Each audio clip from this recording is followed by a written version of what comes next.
தேசத்தின் குரல் செய்திகள். முதலில் தலைப்புச் செய்திகள். நகுலேஸ்வரத்தில் வெள்ளி திருட்டு, 2 அதிரடியாக கைது. உயர்தர பரீட்சையின் மீள்திருத்த பெறுபவர்கள் வெளியாகின.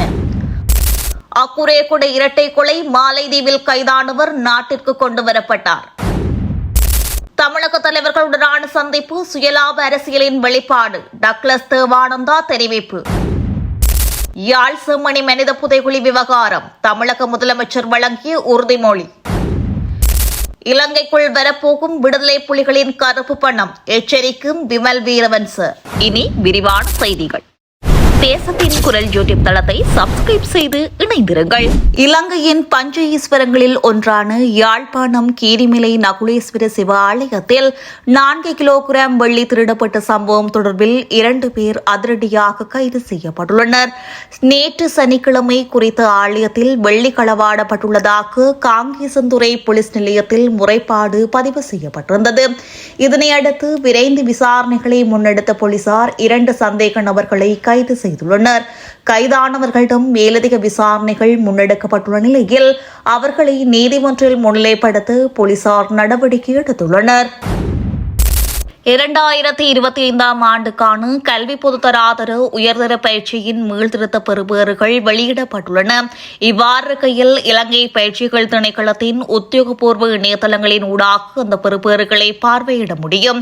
இந்த மீளாய்வு பெறுபவர்கள் தொடர்பாக ஏதேனும் விசாரணைகள் அல்லது பிரச்சினைகள் இருப்பின் பயிற்சி திணைக்களத்தின் பாடசாலை பயிற்சிகள் அமைப்பு மற்றும் பெறுபவர்கள் கிளையை தொடர்பு கொண்டு தகவல்களை பெற்றுக் கொள்ள முடியும் என அறிவிக்கப்பட்டுள்ளது. இதற்காக 1911 என்ற உடனடி அவசர அழைப்பு இலக்கம் அல்லது 0112784208 என்ற இலக்கத்திற்கும் அல்லது 0112784537 என்ற இலக்கத்திற்கும் அல்லது 0112785922 ஆகிய பாடசாலை பயிற்சிகள் அமைப்பு மற்றும் பெறுபவர்கள் கிளையின் இலக்கங்களை தொடர்பு கொள்ளுமாறு இலங்கை பயிற்சி திணைக்களம் பஞ்சார்த்திகள் தெரிவித்துள்ளனர்.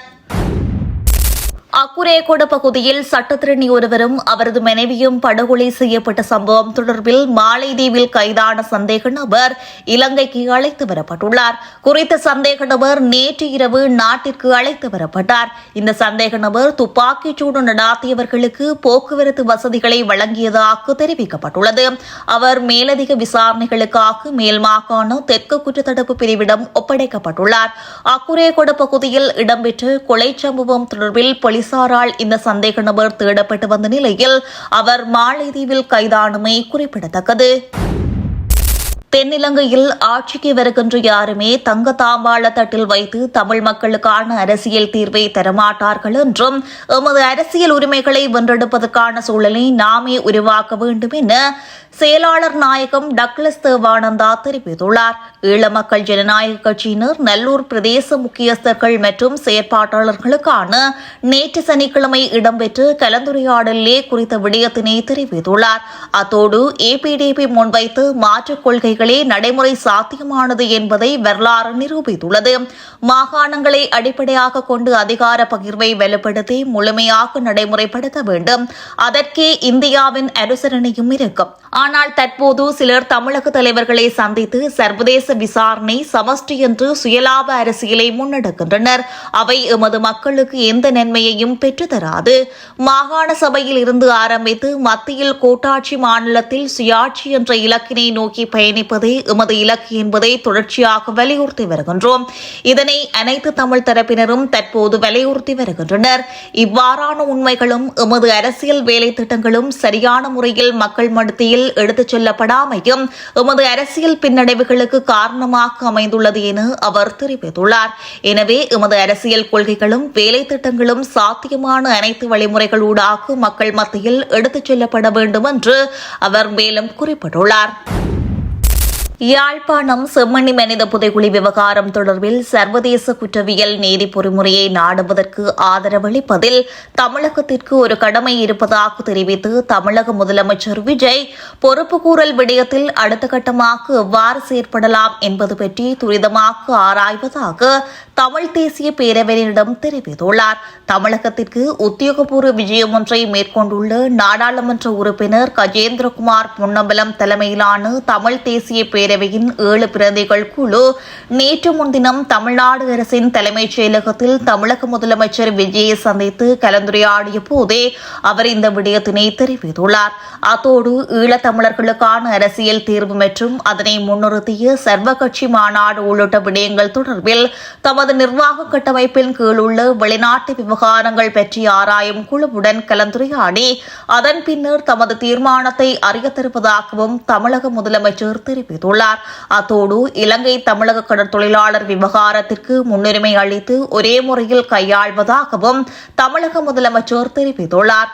தமிழகத்தில் உள்ள இலங்கை தமிழகதிகளின் தேவைப்பாடுகள் என்னவென்பதை அறிந்து அவற்றை பூர்த்தி செய்வதற்கு விரைவாக நடவடிக்கை எடுப்பதாகவும் தமிழ் தேசிய பேரவையின் பிரதிகளிடம் தமிழக முதலமைச்சர் தெரிவித்துள்ளமை குறிப்பிடத்தக்கது.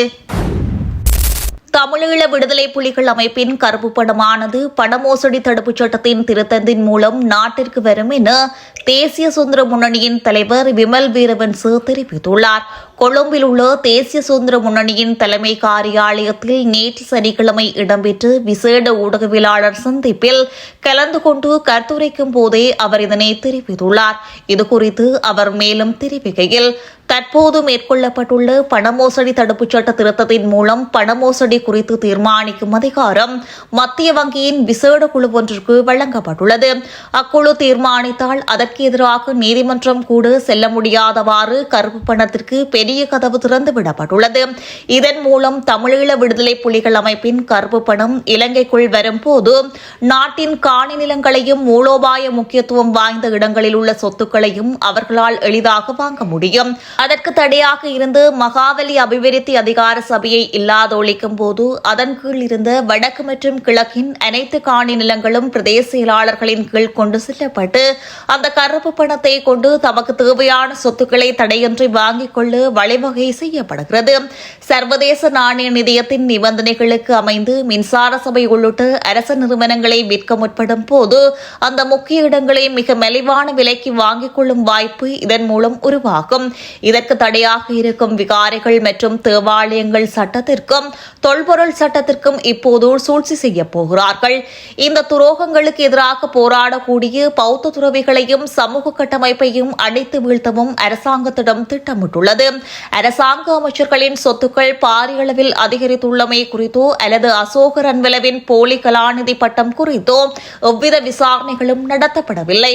மாறாக ஷானி அபேசேகர போன்ற அதிகாரிகளை குற்றப்புலனாய்வு திணைக்களத்திற்கு நுழைத்துக் கொண்டு சட்டமா அதிபராகும் பேராசையோடு இருக்கும் சிலரை நீதிமன்றங்களுக்கு அனுப்பி பேச்சு சுதந்திரத்தை முடக்கி சமூகத்தை முடக்குவதே இவர்களின் நோக்கமாக உள்ளது என அவர் மேலும் குறிப்பிட்டுள்ளார். தேசத்தின் குரல் யூடியூப் தளத்தை சப்ஸ்கிரைப் செய்து இணைந்திருங்கள்.